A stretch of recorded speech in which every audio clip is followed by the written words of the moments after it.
Good morning to everybody. Welcome to this City Experts session this morning. We hope that everything's going all right. If you have any complaints, you can do it to my colleague Angel over there. I'm kidding you. You can complain to myself. Then I'm going to explain very briefly how it's going to work the session, so you can start thinking about it, and then we will have it. So there's 5 guests here today. They have been invited by one workshop leader each one, and on Monday we will have the other 5 guests. They come from other fields, different than architecture, urbanism, and landscape urbanism. That are the ones that are represented here by you and by the workshop leaders. And I'm the School of Architecture of Madrid. But we understand that they are experts on other fields of the city that are fundamental for an understanding of a diverse city and a complex ecology of knowledges and practices that are building and living the city. And yeah, I get lost. Yeah, and trying to link it with the middle out topic. If you remember the diagram yesterday, this could be like the sideways information. So the middle actors from the city that are reacting upstream, downstream, but also side stream. So we understand that these different disciplines can relate in a horizontal way. So that's our goal here. So the thing is that they're going to come to the scenario.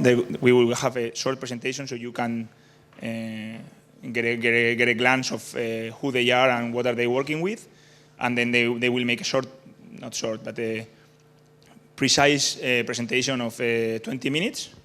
And after the 5 presentations, we will have a round table in which you can ask questions to every one of them related to the presentation or related to your workshop or whatever you want to ask.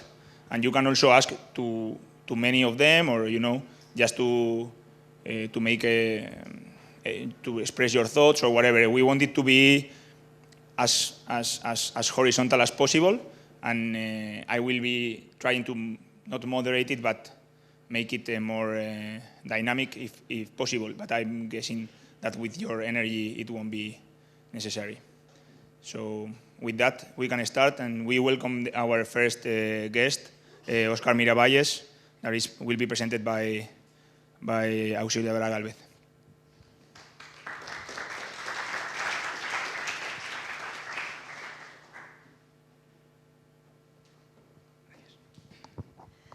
Okay, so good morning. I would like to introduce Oscar Miravalles. He's a forest engineer. He's expert in habitat restoration, mainly. And he's also used to work in multidisciplinary teams, for example, making urban planning, but I was especially interested in urban planning in rural areas, because a lot of questions that in rural areas are taken for granted, like anthropological circumstances or more questions related to ecosystems in their socio-ecological complexity, sometimes, most of the time, are forgotten in the city. Also, he has knowledge about ecosystem services, which are very useful for the work we are doing in our workshop. So I think that is a pleasure that you're here. So thank you. Today, I will present a concrete project experience in rural area where citizen participation was essential and very enriching. Then, related to this, we will review how ecosystems provide many benefits to society, either in the wild or from ways around of the town. The example deals with the drafting of the special plan for the protection and conservation of the protected monument of Santa Maria del Yermo in the province of Álava in Basque Country in Spain, in the north of Spain, in the town of Llodio. This is a special place in rural area with different values through the time. Like this is a medieval sanctuary of the 15th century in a valuable natural environment with history, religion, devotion, pilgrimage, traditions and folklore, mountain, forest, and the religion and ceremonies still continues today, in these days. Landscaping. And there are also several rural villages in the area currently inhabited. Currently, the space undergoes degradations, attack at environment and heritage, and deterioration and forgetfulness. The city of Llodio promotes drafting a special plan looking a solution. Order the space, remove conditions, and redo the something special place for citizens and visitors. A multidisciplinary team selected by open competitions consists of 3 architects who specialize in land planning, heritage, and landscape, and 1 forestry engineer expert in forest harvesting and natural values. The work begins with an analysis of the medium at all levels. Legal framework where different regulations overlap. For example, General Urban Plan of Llodio, planning guidelines of the Basque Country, environmental law. The territorial framework and scoping is about 430 hectares, ownership of land, the existing infrastructure and service like electricity, lighting, water, sanitation, roads, villas and homestead, current use, residential, religious, funerary, agriculture, livestock, forestry, etc. The values of the natural environment, like hydrology, vegetation, wildlife, protected species, protected figures, ecological corridors, and very important cultural heritage like history, buildings, sanctuary, and hamlets. Other less ranked heritage like fountains, snow pits, lime kiln, coal mine. Remains of iron belt like bunker and trenches of Spanish Civil War, historic roads, etc. And an important intangible heritage like place names, language, religion, legends, mythology, popular beliefs, traditions, and the landscape. This is an analyzed model sheet of environment and an heritage sheet. Following the diagnosis of the current state is performed at all levels, and then we made the concrete proposal. Concrete proposal with objectives of the plan, organization, then the natural environment, cultural heritage, and mobility in these 3 planes, and strategies and tools, zoning and use, and regulation and law. The future management of space is planned to like agents and monitoring commission, performance studies, plans, projects, works, harvesting, promotion, and private affairs. An order of priorities of planning and budget. At the present time, the plan is waiting for final approval. In this work, the citizen participation in the process was very important.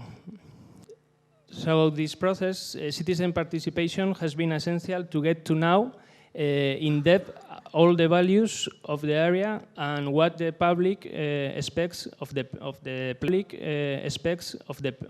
place. This participation was involved in different phases of the project. First conference of city participation in November 2012 took place in 3 days. The first day was dedicated to cultural heritage, with presentation of the project team, roundtable with initial participation of residents and neighbors, and review of different experts. The second day was dedicated to natural heritage, with conference framework, with technical specialists in management of forest, and a professor of botany, expert in the history of the forest and its benefits to the environment. And the third day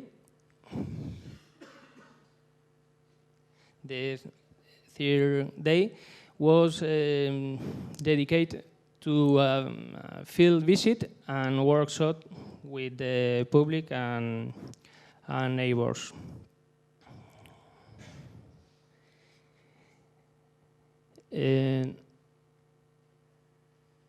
Then the project team drafted the synthesis document, and then we drafted the document 0 of the special plan.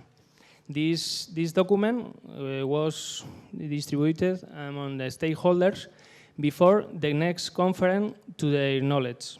Second conference was in September of 2013, and the first day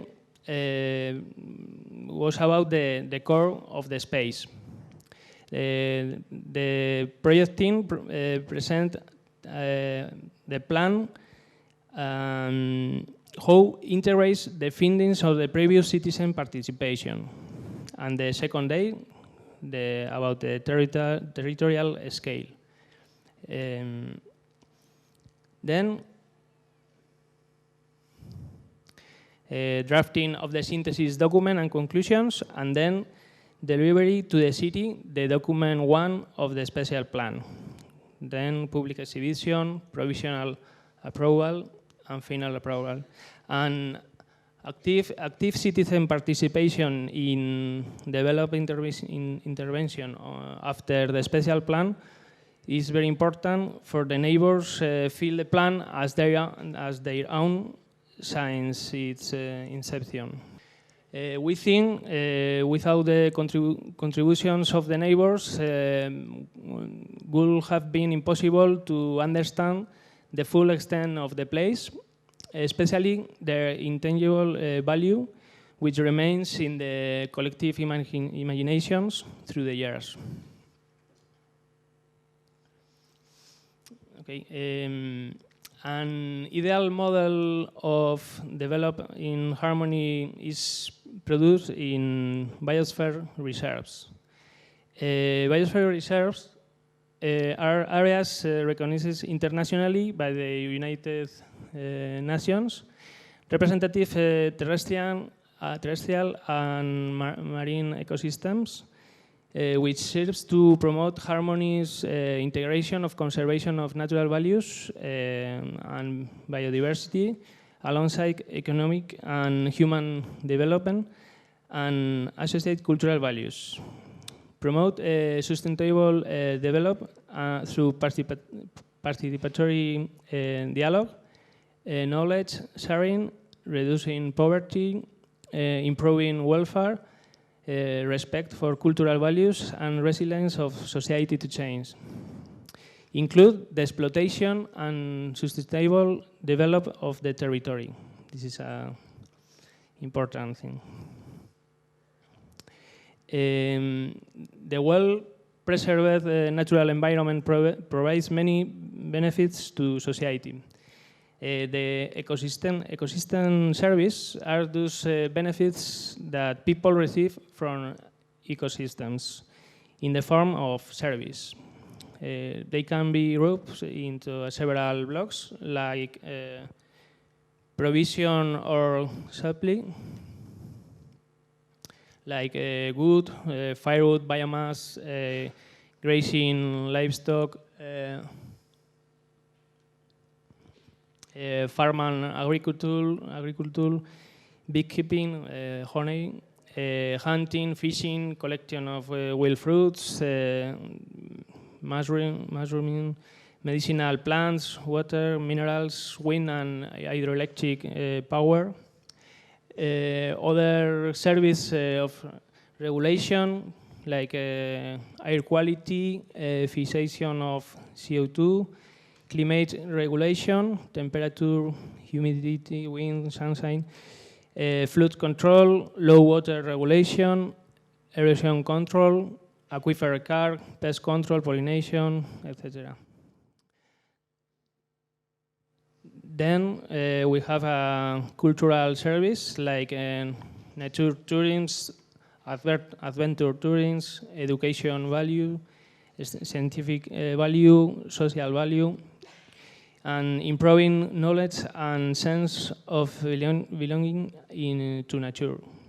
And support service like biodiversity, protected species, habitat, refuge and breeding, soil formation, and ecological corridors.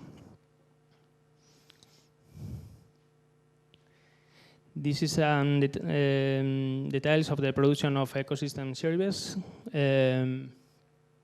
like the average growth in timber volume. This is the fast-growing species like poplar, eucalyptus, pine, provide more production of timber, like the slow-growing species like oak, beech, etc.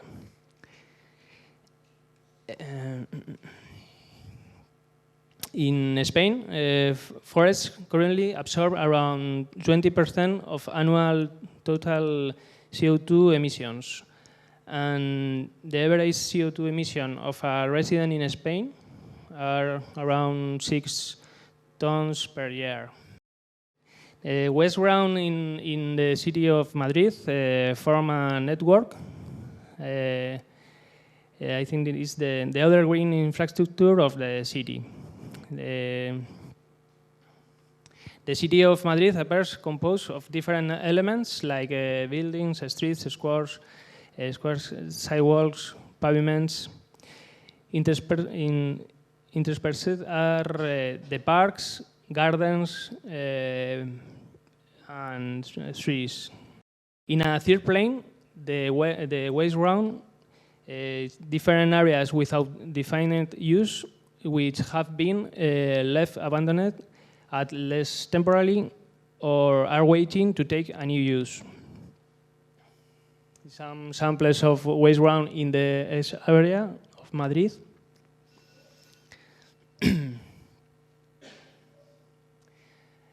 And this is the waste ground evolution. The waste ground usually have altered topography caused by successive modification of the original ground, excavation, backfilling, and contributions of foreign material. In them, there are a pioneer vegetation type with colonizer character and degraded areas, and developed at first. With the pass of the time, vegetation may be more involved. The fauna and insects are installed in this space progressively, not to advance as soon as half a change. Thus, they become own ecosystem within the city, and therefore are also a source of benefits for citizens.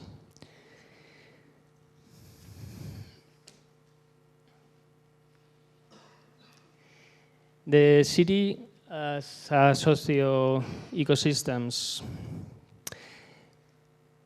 The initial example of planning in a rural area and public participation process, I think also serves as a model for use in an urban environment, making a planet that takes account of ecosystems issues and intangible values of the city. And this is all. Thank you.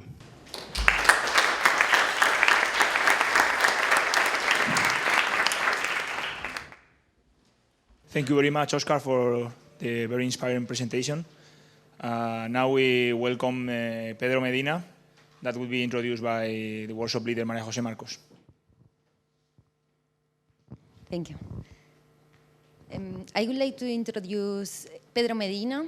Pedro Medina was the director of the cultural area of the Instituto Europeo de Design, and nowadays he is the director of the publications of the same institute, and they run different projects in the institute that are related to the design, the critique, the writings, the publications, and the last project that they run is the Abre el Ojo. It's just one of the last ones that they run. And he has a really multidisciplinary profile, because he is art critic and he is writer and he is curator and he is doing like different things. And he will explain a little bit about the bike content, about the bike topic, a specific project that they did, and they are keep working, and that's all. I'm not going to explain anything else. He is Pedro Medina.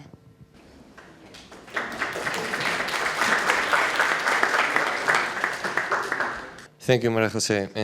Good morning. My apologies because unfortunately my English I don't speak English very well, but I'll do my best. No?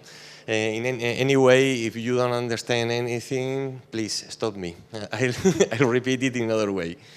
We work for the Instituto Europeo de Design. It's the only international network focused on design training. We have many transversal experience, because we have, like this workshop, we have many students from several countries. No, it's important because, for example, now I am the director of the publishing house, and we have a sharing spirit. The 80% of the publications are free, for example. No, we are in a private institution, but the most of our cultural production is free, no, and open. We have these different projects and collections, and this is very important for the network, because we have developed this new online platform, Design Pass. It's the second online platform, because the first one was IED Network. IED Network created 3 events. In 2010, Madrid Design Net. In 2012, Mexico Design Net, and nowadays, Peru Design Net. The project and the structure of this event is create simultaneously different workshops in different cities in the world. No? For example, Madrid Design Net, we have 50 workshops circa in 17 countries simultaneously. The exhibit went to the Shanghai Expo, and we have created different workshops. One of these workshops was I want to share one of the workshops in Mexico DesignNet. And it's it's important to understand the methodology. We have created a methodology based on design thinking methodology. This methodology has many characteristics, but maybe the first one is the structure and the focus. Because in this methodology, the user experience is in the center of the project. It's very, very important to understand the experience inside the different contexts and different situations. No? And I want to share Welcome Bike. Welcome Bike was one of the workshops in Mexico DesignNet, but is through the cyclist experience in Madrid. The teacher was Paul Heredia. Paul Heredia is one of our ex-students, and this was in 2012, 3 years ago. And the target is to promote and disseminate the services around the bike. No? It's important, especially in Madrid, because Madrid have a cyclist culture, no? Because maybe the orography, we have no routes, etc. And Paul and his students created this system. No? It's very, very important to create citizen engagement through maintenance, storage, and mobility. The first one is the storage, and the service to create these systems inside the city, because we have, especially in the downtown, people live in little apartments, no? And then the storage is a problem. It's the first problem to resolve. And we take the experience of one of the students. This one is Anna, 20 years old, etc. And the first problem for Anna is the stage, the storage of the bicycle. No? We can look at different situations, especially the problems through the city. We have created visual pollution, pedestrian discomfort, and thefts. This project and these solutions are the opportunity to create a service to respond to the needs. They have created 3 different product design solutions. Depends on the stay. If I stay only 10 minutes, I have a solution in the city. Other for 2 hours or for 24-hour services. And I have to analyze the context. The context is the action area. No? This is the center of Madrid, and depend on the activity and other things. Maybe I have to create different services in these areas. In fact, they individualize different señaletics, you know, for this one and different product design solutions. No? These are maybe the areas for your workshop. No? This is Opera, the different neighborhoods in the downtown of Madrid. For example, for the 24-hour services, they have created this structure. We have looked at these structures in different contexts. This is, for example, Malasaña. Other solutions, for example, for 2 hours or only for 10 minutes. And we can compare the space for a car and for 5 bicycles. The other problem to resolve is the maintenance. Other user, this is Marta, Marta used the bike for different activities, no? To go to the work, to go to the university, etc. In every single context, they have she has different problems, no? To resolve. We have different situations and other possibilities, no? For example, the first one is someone has stolen her bike, no?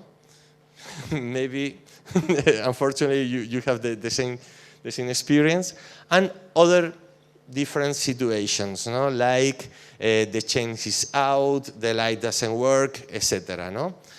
We have a problem because if we want to create a culture around the bike, we have to resolve this maintenance. And maybe we can resolve this one through the creation of a service, no? Not only a product design. And we have other situations, for example, an accident. The opportunities, we have individualized different opportunities, insurance market, high cost of repairs, do it yourself, etc. And they have created different solutions. For example, a survival kit for cyclists, no? A medical kit, no? For the cycles. For example, a relationship or different deals with insurers we have created inside this product. This product is industrial design, is services, dynamics, etc.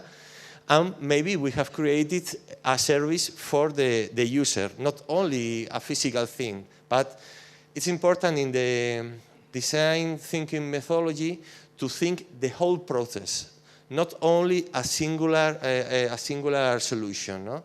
And when we think the whole process, maybe we have created different solutions, no? Physical, services, etc. Another, for example, the registration, no? This identification number inside the cycle. No? We can think many other things, geolocalization, etc. No? And they have created a service, Stay on Wheels, no? To think about these solutions. For example, the product design solution is to create in these structures, these magazine shops, no? This machine to take maybe the survival kit, you know, the medical kit. No? They have created the singular shops in the downtown in Madrid, etc. And the other problem is mobility. The information service is important, especially 3 years ago, no? Because if you look at the websites on other platforms, you realize that there is no information about the routes, about the solutions, etc. This is the current website of the town hall, no? Town Hall of Madrid, and you have several services like Bicimat, some routes, no? etc. But really, especially 3 years ago, we have the office bike is outdated. You know? The outdated website and the use of bicycles are maybe 2 or 3 only in this website. Then we have no information really. No? And you can look at other different blogs, but we have a problem with the information about the routes. And other problem, the SPO, no? Maybe in Madrid, in the downtown, you feel like you don't walk, you climb, no? You climb in the streets, and then we can create different solutions. For example, for the town hall, is to electric bikes, no? Is one of the solutions, but maybe I can create other solutions. For example, an application with different routes. I can select, for example, a route without these streets. No? Maybe maybe it's too long, but it's different. Resolve the problem. It's healer, quicker, etc. And we can take other related services to develop this app, no? Like the Panoramio on Google Maps. The project is a website and application for the smartphones to resolve these other problems. No, I can find the route through the applications. No, and maybe I can select different routes. No, for example, quicker with food,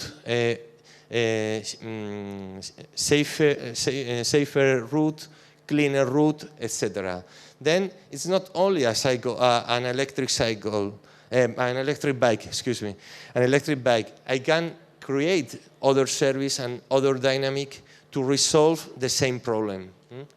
And this app is created with different services, the opportunity to create comment, and it's very important to share the information. In this app, I can find different routes, I can save my route, and I can share the information. Then I can create a forum to develop or to create the best route for me, and not only a physical solution. This is the possible app, and especially the project. I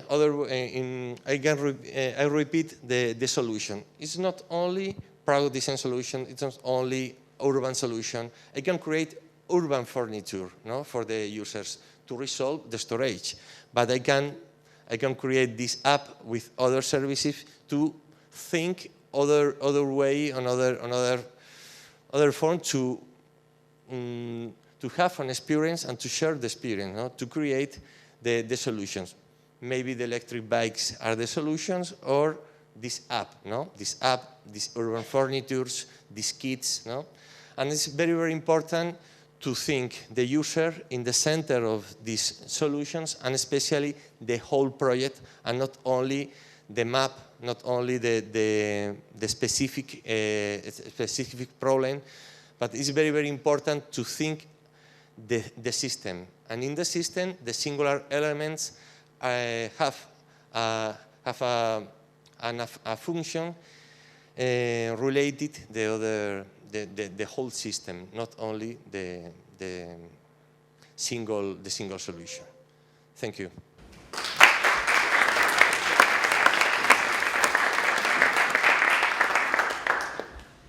Thank you, Pedro, very much.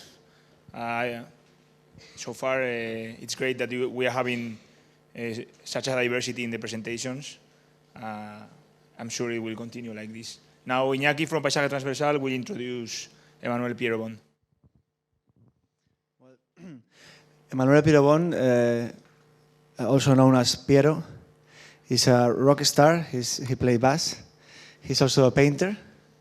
And he's also a cycling urban guide. If you want to go with a bicycle through Madrid, he's the best guide, urban guide. Also, Piero is a PhD in public policies by the University of Venice. He works and lives in Madrid since 2003.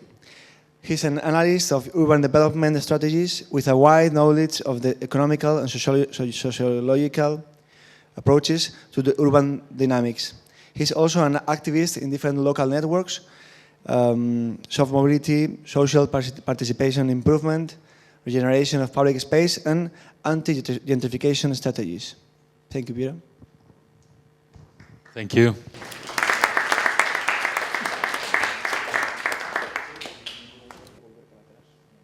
Okay. So thank you very much to Paisaje Transversal and Archiprix to invite me here as an expert. I don't know if I'm that expert, but I'll try to do my best to let's say to throw you a few ideas I have about urban planning, about urbanism, about what I understand is going to be your duty in this workshop. So starting from the topic, middle out, and the specific topic chosen by Paisaje Transversal, this idea of meanwhile urbanism, I try to develop a few ideas which are somehow the result of my experience as a professional, but also as a common citizen, as an observer of the urban reality that surround me. So there are more or less 10 ideas I will try to explain, but really I don't. My intention is not to give you an exhaustive explanation about concepts. My intention is somehow to provoke you by using these ideas to provoke in the positive sense your creativity as, I guess, futures urban planners. So the first concept or idea in which I want to focus my attention is the concept of serendipity. Serendipity can be defined as the experience of finding something when we are looking for something else.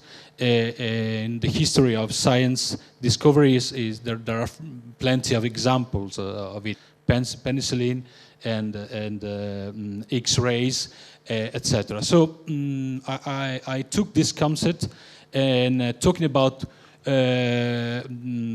which are my wishes about the city.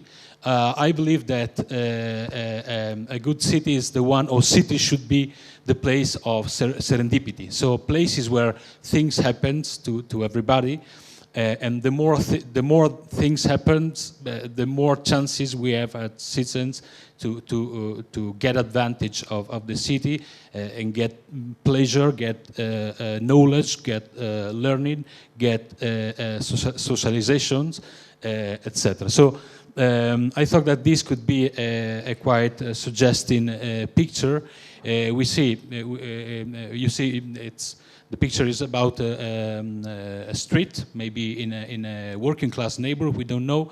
There is some kind of mess going on just in front of this bar, but maybe there are some problems. Maybe it's a somehow troubled situation, but at the same time it's quite a live situation. So I think that we have to stand for this idea of city, accepting that the city is also the place of conflicts. It wouldn't make sense to the city and the society, of course, it wouldn't make sense to look for a place without conflicts, because conflicts are part of our lives. What we have to do is learn to cope, learn to deal with conflicts. But definitely, I consider that this idea of city is better off compared to this other idea of city, which is actually the city which has been developed at least in the last 30 or 50 years all over the world, especially in the richer countries, but also Spain maybe is not one of the richest, but definitely it belongs to the Western countries.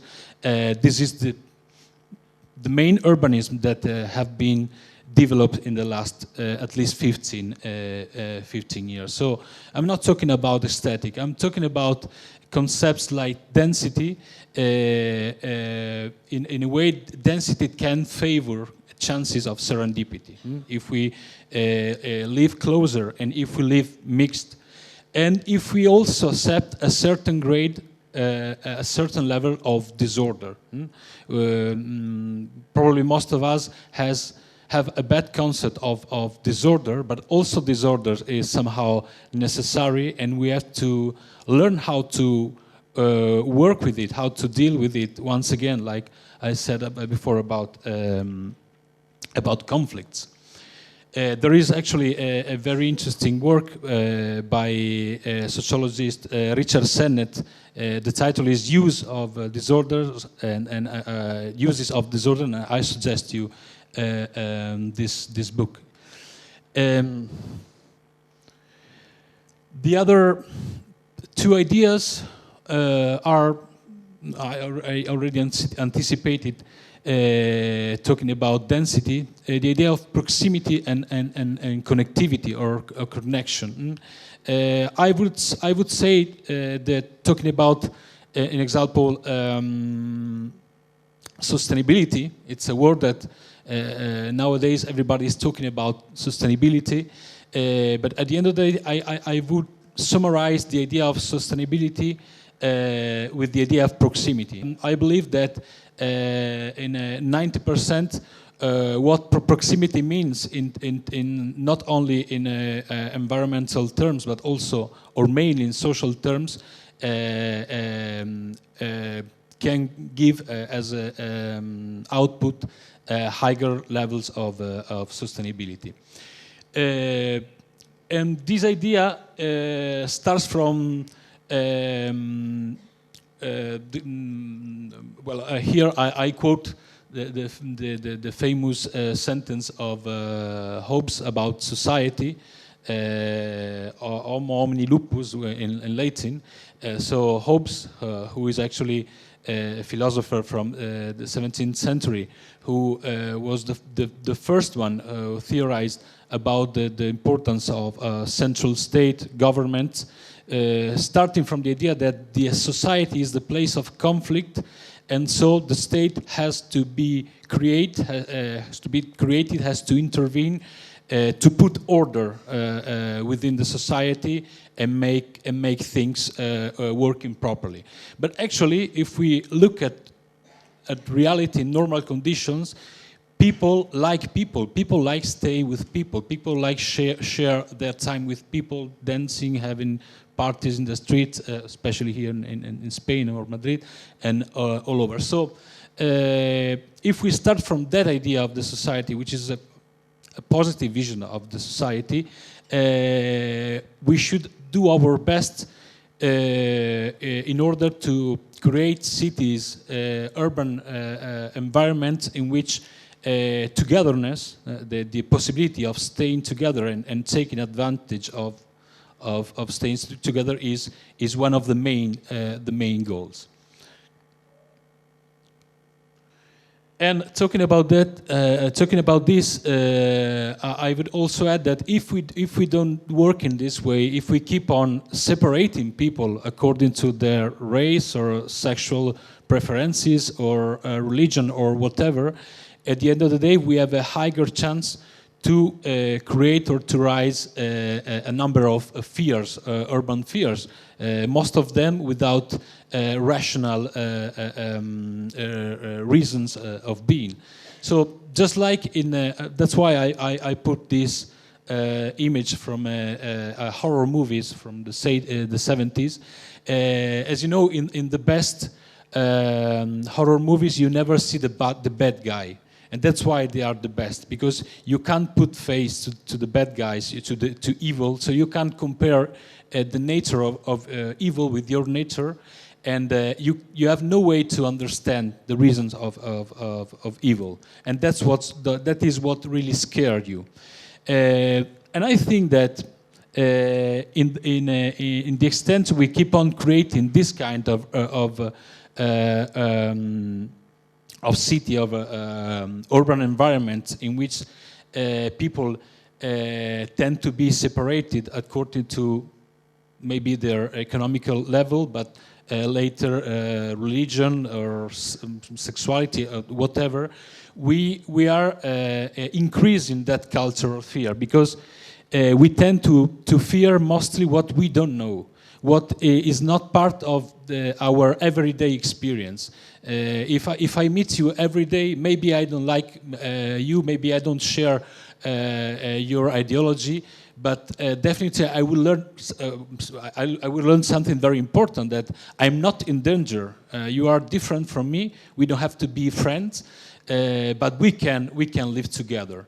But if I have no idea about you, I can't believe anything about you. So the more what is the otherness get out of the everyday experience of people, the more we are likely to generate cities of fears. And that, of course, is a vicious circle which provokes little by little worse effects. So that's why I also put those images about this culture of neighbor watch, that you need people to keep an eye on your residential area, because you don't trust people who might came in and might have bad intentions. To conclude about proximity and connectivity, I would also add that a good metaphor can be the way water works in the countryside. If the water is able through connections to reach all the plants we want to grow up, those plants will be fruitful. Otherwise, the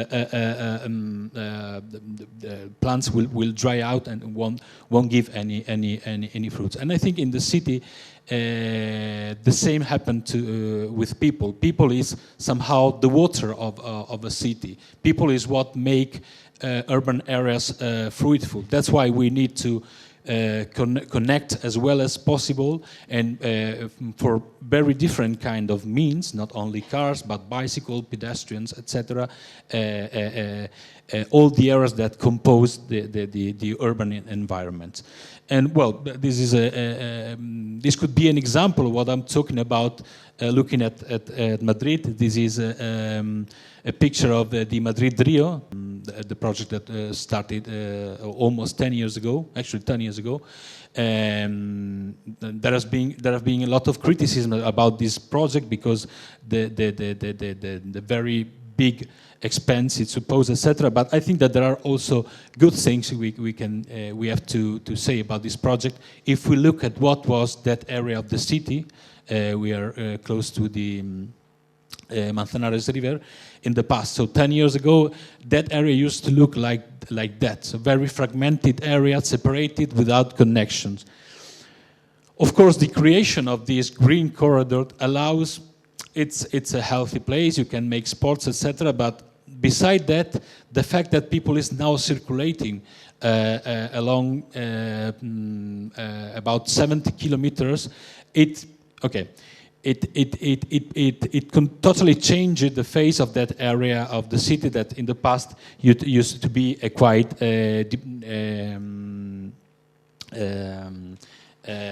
deprived area. They told me that I have to go faster. Okay, another concept, conflicts. Normally, we tend to think that conflict is something negative. I'm not saying that I enjoy with conflicts, but I do believe that as urban planners, we have to understand that conflicts exist, and they also can have a positive value in the project of the city, in the development of a better future for a city or for a given urban area, because in a certain extent, conflicts work like pain. When I feel pain, I get aware about the fact that something is wrong in my body. So I can become conscious about that, and I can try to solve the problem. But if I wouldn't feel pain, I wouldn't know that I have the problem. But the problem is still there. So I think that conflicts also have to be looked at in this way. Especially when we talk about participation, it seems that yes, it's fine to to generate a situation of participation for the local dwellers, citizens, etc. We want to know their ideas, etc. But we don't want to raise any conflict. No, the conflict is the most interesting part, probably, of a public discussion, of a public debate about urban issues, because there we can really get an idea of what is going wrong, and who is suffering, who is complaining, and what we should do, or what we could try to do in order to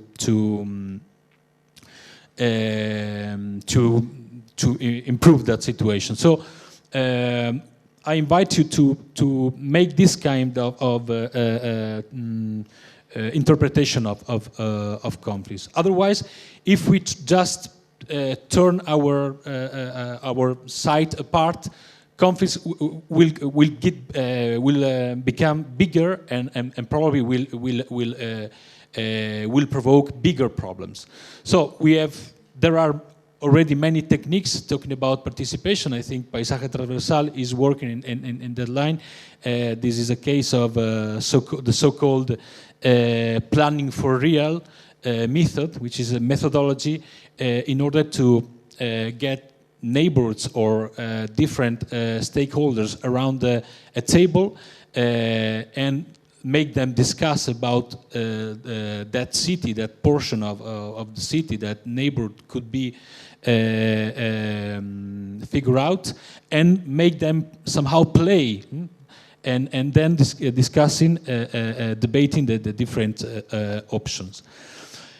I have just other 4 or 5 points. The subjects. I'm talking about different ideas which have a common point, which are, at the end of the day, the inhabitants, the people who live in the city, and that should be our starting point. Then we can decide to do this or that, but first of all, we have to keep clear in our mind that the final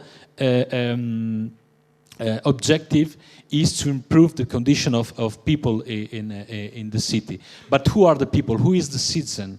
If we just adopt, let's say, kind of scientific definition or administrative definition, we wouldn't go any further, because this is the idea that Le Corbusier had about the man. So proportions, so you can establish how the room should be big or high, etc.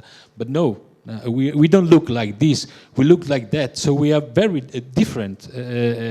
In all the ways, race, sex, age, whatever. So anytime we deal with people, we have to take the time to discover who are the people in that given context, and possibly through participatory practice,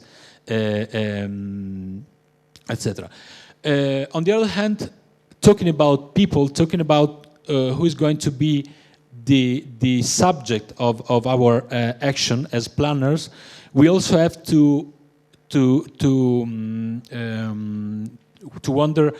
We also have to ask what are we improving and for whom. And gentrification, I think it's quite a good example. Gentrification is a word that describes that process that happens when, in example, we have a depraved area with public interventions. We work in order to improve that area, but at the end of the day, as a B-side effect of that improvement, real estate values increase. So people with lower incomes from that area are forced to move out, to leave that area. So this is one a typical paradox of a good action, the improvement of a deprived area, that had, at least for someone, for a part of that population, bad consequences. So their situation, we can say that the situation of that people improved. No, their situation went worse. So once again, we have to pay careful attention to the people we are supposed to work for. We don't work for buildings, we don't work for streets. We use buildings and streets and parks, etc., in order to improve other people's lives. So we have to keep clear in mind who they are. Yeah, I think I said enough about this point. And another kind of warning, talking about urban planning, we have to be aware about the fact that we deal with everlasting problems, that we never really solve a problem working in the city. We just redefine that problem, and during a time that problem apparently will be solved, but then other problems will come out. And definitely we always have to work in the long term, because the implementation of an urban plan, of a master plan, always take a very, very long term. In this long term, so many things can happen. So there is a very big number of variables that can condition, that can modify that process, and definitely lots of actors, people, stakeholders intervene or have the right to intervene in that process. So it can sound somehow frustrating, because this is not like architecture. I project my building, and there is my building standing at the top of the hill, and I can see the result of my efforts. Unfortunately, this is not the case of urban planning, but I think this is also the interesting challenge of urban planning, the interesting challenge of working in the city in a such complex context. And almost the last. How many minutes left? None. The horror vacui. Well, I think you can explore the theme, very briefly. As I said before about conflicts, I think that in our society we have some kind of bad interpretation of emptiness. Emptiness provoke us in most of cases anxiety. The emptiness in the space, or the emptiness in a silence, is a kind of emptiness in the sound. But I think, on the contrary, that nowadays it's time to understand that since we want to try to work in this meanwhile scenario between the top-down action from the government, from the institutions, and bottom-up action from local society, maybe we need places for emptiness. Maybe also emptiness as a value, because emptiness can be interpreted as a field, a ground for possibilities. I'm talking about physical emptiness. Recently, there is a polemic going on in these areas of the Madrid Rio. You see that huge plot in red. Until now, it was empty plot, and now they want to build this kind of commercial center.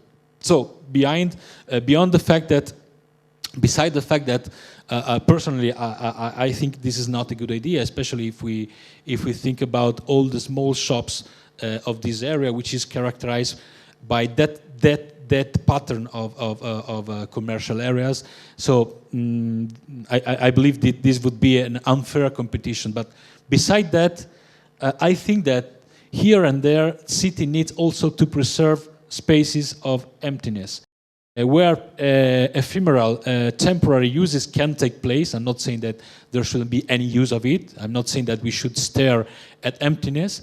But I think it's time to assume that the city needs these spaces which are characterized, which absence is their emptiness. You can do things temporary there, but you have to maintain at the end of the day as empty space, because we do need emptiness as a space to breathe. In metaphorical terms, of course. And the last point is about what I would call the metonymical mistake. I suppose you know what a metonymy is, otherwise there is a brief definition taken from Wikipedia. And I think this is a very, very common, let's call it mistake, because in most of cases I think this is not a mistake. And I'll just put you a few examples to make you understand what I'm talking about. Anytime we think that the problem in a given area is, an example, the education, and we think that the main answer is to build schools, probably we are making a metonymic mistake, because we can have education without a school, but we cannot have education without, an example, teachers. So, and this has happened so many times. Buildings are built because it is supposed, it is taken for granted that those buildings will somehow automatically, the contents, the containers will create the context. But so many times this is not the case. So we have empty buildings, we have underused infrastructures, etc. So I invite planners, futures planners, to try to avoid this trap, because of course politicians they really like to celebrate the opening of a new hospital, a new airport, etc. But the fact that the building, an example, the infrastructure has been built, it doesn't mean that the function that has to take place, the service, the public service that has to be provided, education, health, whatever, is going to take place. And probably in many cases we don't even need the infrastructures, because what we need are non-material processes like transfer of knowledge, creation of networks of people that already give a solution to that problem without the need of the building of a site. So I know that it might sound quite frustrating for architects, because we have to build build something, but probably the near future task and the challenge and the most difficult one is to learn to build without building the non-material, building networks, connecting people in order to enforce their capacity to achieve their goals in the urban society or wherever. And the very last, a very quick, brief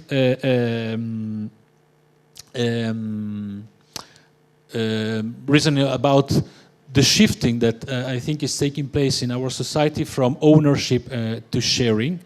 I think I didn't develop it that much this point, but I think it's going to be very relevant in the near future, because cars can be a perfect example of this process. In the past, everybody used to buy a car because, of course, you need a car, but the car was also somehow a part of your identity.